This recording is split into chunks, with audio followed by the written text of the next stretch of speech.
আজি দেওবাৰ তাতে লকডাউন কি বনাও তাকে ভাবি আছিলোঁ কালিৰ পৰা বোলো নাই মাটন কাৰী বনাওঁ। মাটন কাৰীটো বহুত পুৰণা আমাৰ ভাৰতীয় ডিছ, সাধাৰণতে ইণ্ডো বাংলাদেশ ডিছ বুলি কয় এইটো ৰেচিপি।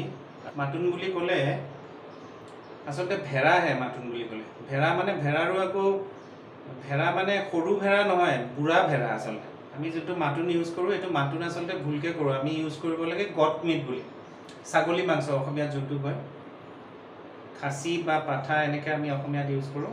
এইটো ৰেচিপি একচুৱেলি যোনটো পাইছোঁ মই 1900 চন মানৰ পৰা ফ্ৰণ্টিয়াৰ ৰেলৱে, যোনটো ব্ৰিটিছৰ দিনত যোনটো ৰেল চলাইছিলে তাত ব্যৱহাৰ কৰিছিলে লং ডিষ্টেঞ্চ যোনবোৰ জাৰ্ণি, দূৰণিবতীয়া ভ্ৰমণবোৰত।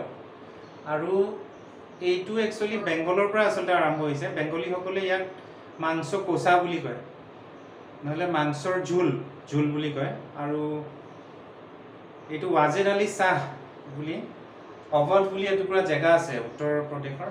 1847 পৰা 1856লৈকে তেখেতে ৰাজত্ব কৰিছিল। আৰু ৱাজেদ আলী শ্বাহে বেংগলৰ যোনটো মাংস কোচা বুলি কয় বা মাংসৰ ঝোল, তাৰ পৰা ইনস্পায়াৰ হৈ পেলাই তেওঁ মাটন কুৰ্মা বনাইছিলে আৰু ৰিলেটেড ৰেচিপিবোৰ বনাইছিলে।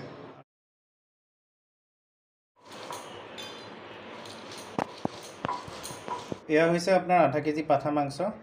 জালুক, জিৰা, শুকান জলকীয়া, গোটা ধনিয়া, নহৰু, আদা এইটো পেষ্ট বনাই লৈছোঁ, একদম পটাত পিচিছোঁ।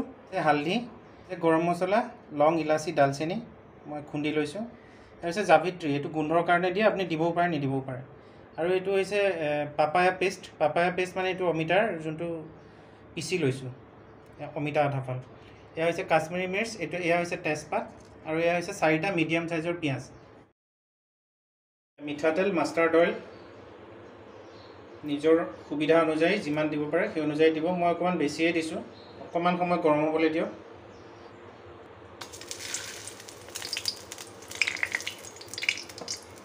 পিঁয়াজখিনি দি দিলোঁ।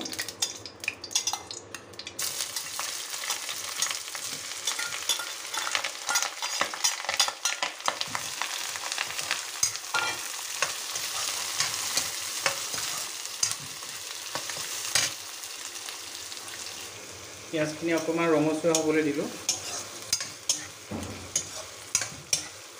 ৰঙচুৱা হয় পিঁয়াজখিনি আপোনাৰ ইয়াৰ ৰঙচুৱা হৈছে। আৰু এতিয়া আমি অকণমান হালধি দিওঁ।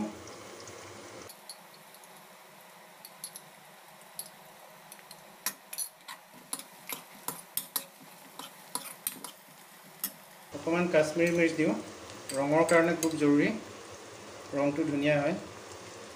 কাশ্মীৰী মিৰ্চ দিলে জ্বলা নহয়, বৰ বেছিকৈ দিলেহে জ্বলা হয়, অকণমান দিলে একো নাই, বিশেষ জ্বলা নাথাকে কাশ্মীৰী মিৰ্চ।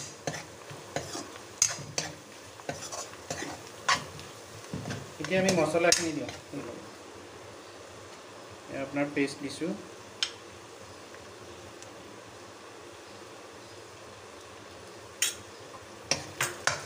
এইখিনিৰে হৈ যাব, ইমানখিনি, গোটেইখিনি নালাগে দিব, বেছিকৈ দিছোঁ।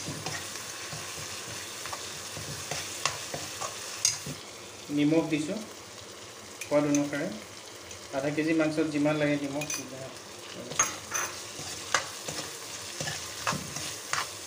এইখিনি ভালকৈ লৰাই ভালকৈ মছলাখিনি ভাজিব লাগিব। এতিয়া যদি মাংসখিনি দি দিয়া যায় তেতিয়াহ'লে খাবলৈ বেয়া হ'ব। এয়া আপোনাৰ জাভিত্ৰী দিব পাৰে, মছলাখিনি দি দিওঁ। গোন্ধ ভিক্সৰ নিচিনা বস্তুটো, ভিক্সৰ গোন্ধৰ নিচিনা মেন্থল টাইপৰ লাগে আপোনাৰ, খুব বেছি দিলে বেয়া হয়। ইমানখিনি চাফিচিয়েণ্ট আধা কেজি মাংস। ঠিক আছে, মই অকণমান গৰম মছলা এতিয়া দি দিওঁ। সাধাৰণতে মাংসৰ গোন্ধ এটা থাকে, আৰু বাকী থকাখিনি মই শেষত দিম ইয়াৰ গৰম মছলা। এতিয়া অকণমান দি লৈছোঁ, ভালকৈ ভাজিলোঁ, ভজা হৈ গৈছে আৰু ধুনীয়াকৈ। এতিয়া আমি মাংসখিনি দিব পাৰোঁ।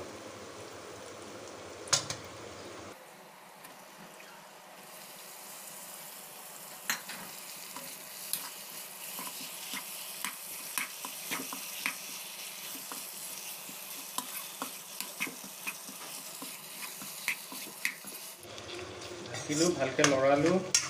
গোটেই মছলাখিনি যাতে লাগি যায় প্ৰতি টুকুৰা মাংসতে। এতিয়া আমি অলপ সময় ঢাকি দিওঁ।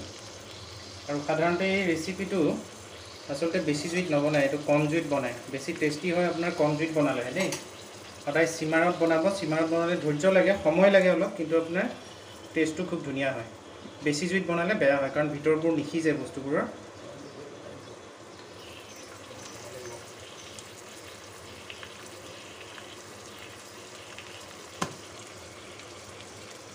মাংসটো সিজিবৰ কাৰণে মই অকণমান অমিতাৰ পেষ্ট পিচি পেলাই অমিতা অকণমান দি দিলোঁ, সোনকালে সিজিব।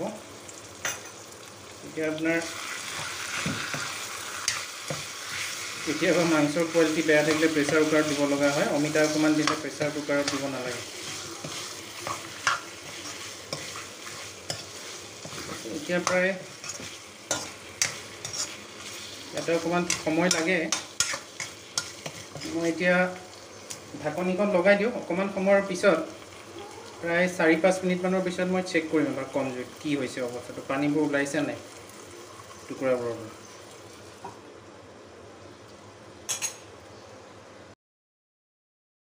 5-6 মিনিটমান কম জুইত দিয়াৰ পিছত এতিয়া চাওঁচোন ঢাকনিখন দিয়াই পেলাই কি হৈছে।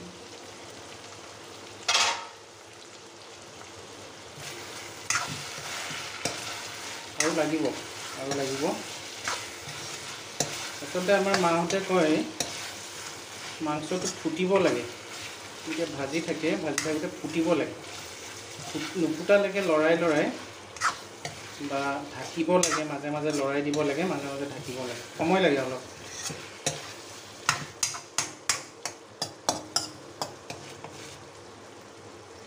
এতিয়া আকৌ মই ঢাকনিখন লগাই দিছোঁ।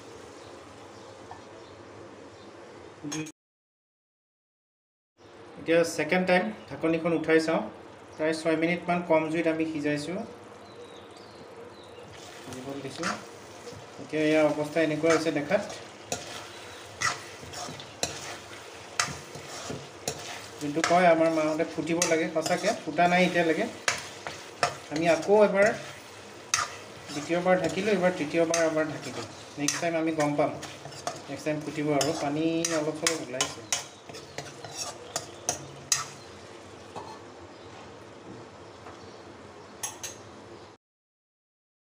তৃতীয়বাৰৰ বাবে মই ঢাকি উঠি ঢাকনিখন উলিয়ালোঁ। চেক কৰোঁ কি হৈছে। এতিয়া সিজিছে, দেখাটো লাগিছে সিজিছে যেন। অকণমান ভাজোঁ, এতিয়া অকণমান ভাজিব লাগিব দেই।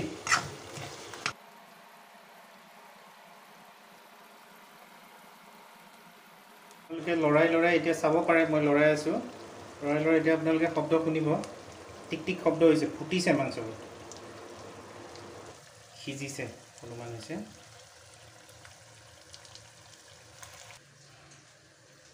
ধুনীয়া মছলাৰ গোন্ধ ওলাইছে, মাংসৰ গোন্ধ ওলাইছে, অকণমান গৰম মছলাৰ গোন্ধও পাইছোঁ। গতিকে আমি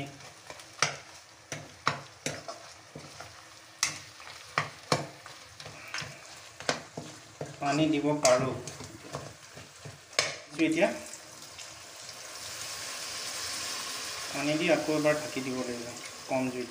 এইটো একদম চিমাৰতে বনায় আৰু এইটো বেছি জুইত নবনায় এইটো মাংস। এতিয়া আকৌ ঢাকনি লগাই দিওঁ।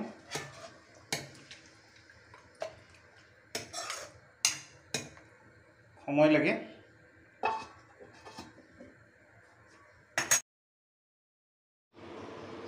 মেলি পেলাই চাওঁ, ঠিকে আছে।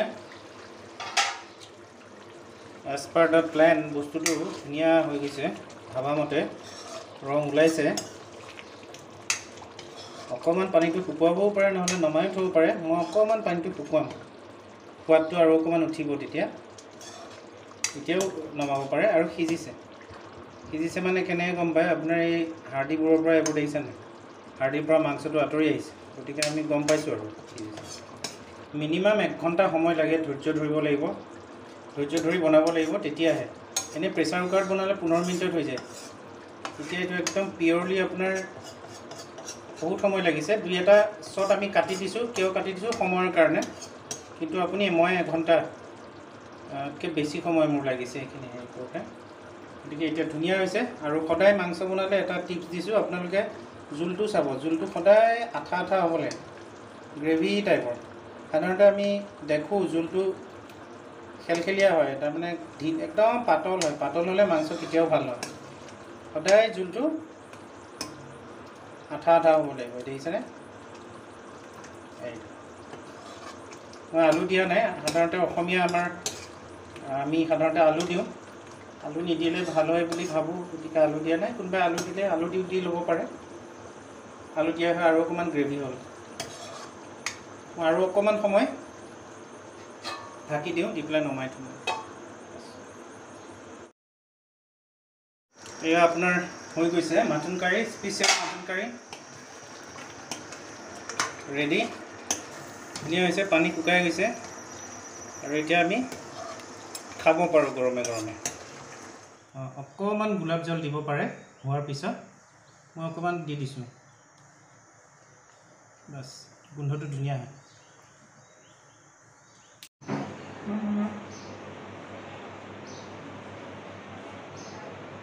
অকণমান খাই চাওঁ কেনেকুৱা হৈছে।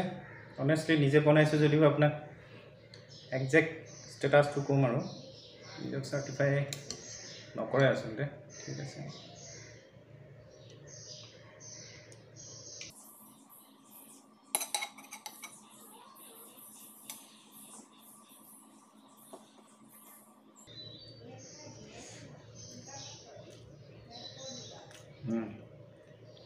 অকণমান জ্বলা হৈছে, শুকান জলকীয়া দিছোঁতো, নিমখ ঠিকে আছে, আমি কমকৈ খাওঁ নিমখ, বৰ বেছিকৈ নাখাওঁ।